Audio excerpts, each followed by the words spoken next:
Say hi. Hello. Hello. Okay.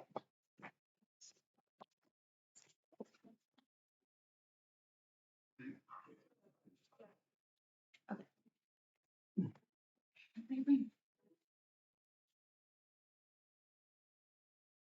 Thank you for being here today. I will be giving you a speech about environmental conservation. Okay. Much like parents and children, the environment is the absolute foundation of our existence. From the air that we breathe to the water and the plants we consume, the environment created us and keeps has sustained us for the last 3,000 years, or as long as mammals have lived. But why is it that we damage it further instead of helping it? Environmental deterioration is caused by many, if not all, human activities.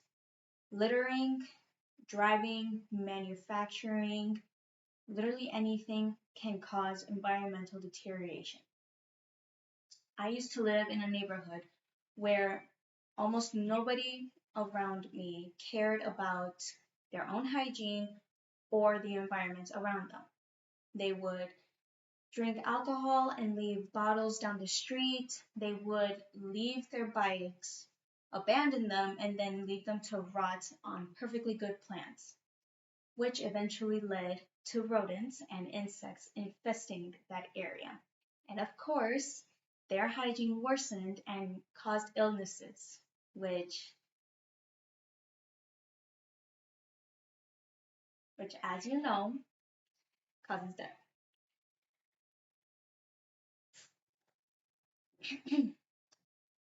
These These events is why I will be highlighting the damage we have inflicted on our planet, but how we have the potential to help it, to fix the mistakes that we have made in our past, to better our environment, the world, and our people. With that being said, I introduce you the environmental conservation. Our main issue that we will be discussing today is oceanic pollution. As we all know, as we all have learned since middle school, the ocean covers about 70% of our planet. It's not a fun fact, it's just true. Because it covers so much of our planet, if we were to damage it further, it would be our doom. The main cause of oceanic pollution is plastic. Plastic is non biodegradable, which means that even if it were to degrade in the ocean, it would take hundreds, maybe thousands of years. Anything can cause pollution in the ocean. Water bottles that we throw out, hairbrushes, hair products, or even our clothes can cause pollution. With this pollution, it pollutes reservoirs such as rivers, lakes, or the ocean itself. With the ocean, there are beaches and shores. And in those shores, we have water systems. All polluted water comes back to us and affects our internal organs and our blood flow, everything we have in our lives. Even with the pollution of shores, there is also the destruction of reefs. There's also the destruction of reefs, reefs that sustain marine life. And marine life is also one of our sources for nutrients because of the fish oil. But oceanic pollution is not our only problem. We also have landfills. According to the Sustainability for All, a company that studies environmental deterioration, in an article that they published in June of 2022, the US contributes the most trash out of any country in the whole world. And this is an image of what the US plus the whole world, if our landfills were to be combined next to all of these landmarks, this is how high our landfill would be. This right here is the Sagrada Familia in Barcelona. It is a large castle. It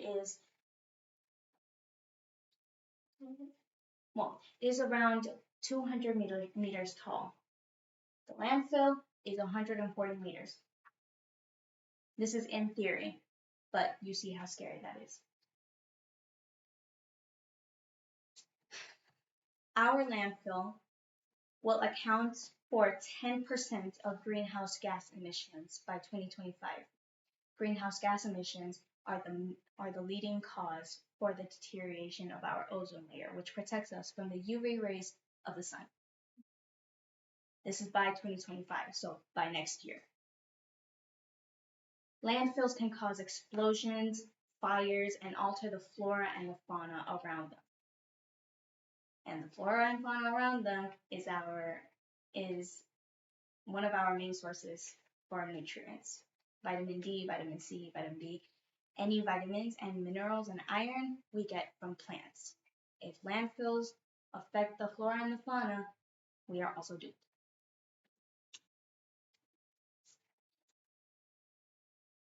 There are so many causes for environmental deterioration, even deforestation.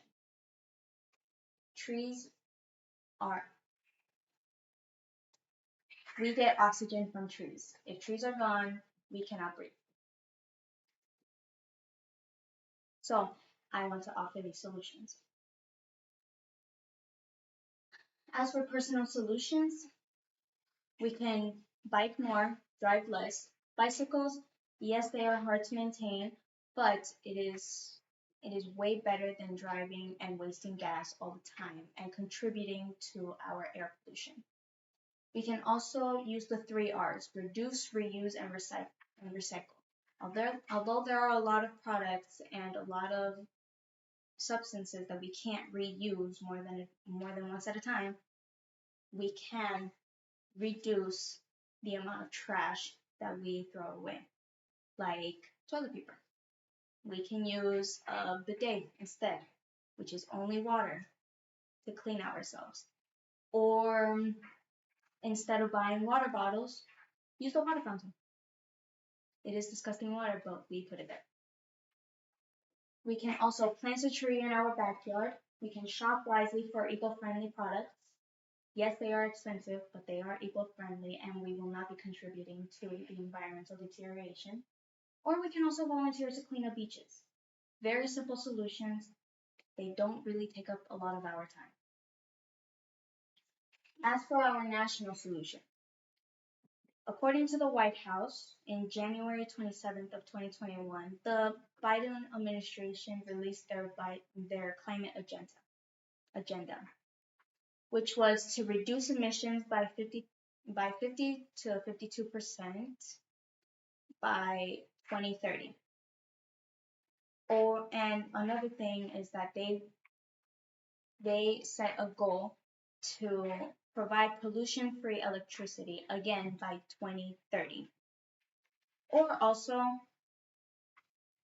to send 40% of the benefits from the federal investments for clean energy to underprivileged communities. Unfortunately, none of these things have been done. But we as the people can push the government to realize this agenda.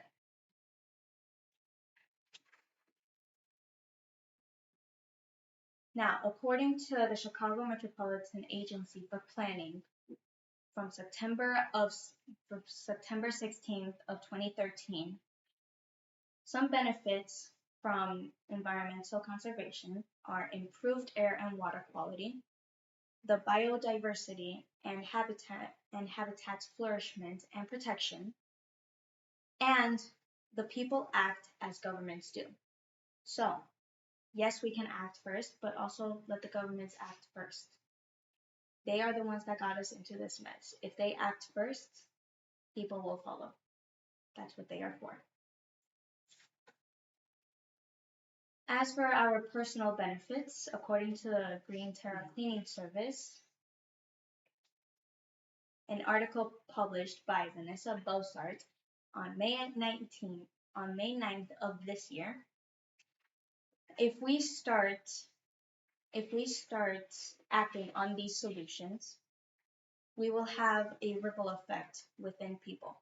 Much like in 9/11, people came together to to to improve each other's mental health. We can also do the same ripple effect with environmental solutions.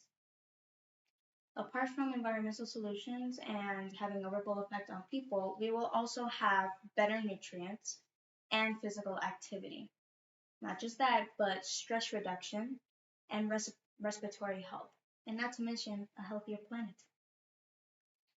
Yes, there are drawbacks. I know what a lot of you are asking. Yes, there are drawbacks. According to the National Library for Medicine, by Mark C. Buckley on October 22nd, 2008, starting these national conservation projects will be bad for the economy. There are lots of tourist attractions that are built on a great deal of land. And if we were to take away those attractions, it would be bad for the economy and it would cause an economic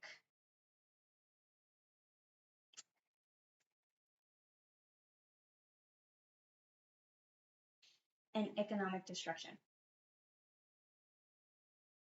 These environmental projects will also need a lot of regulation from the government.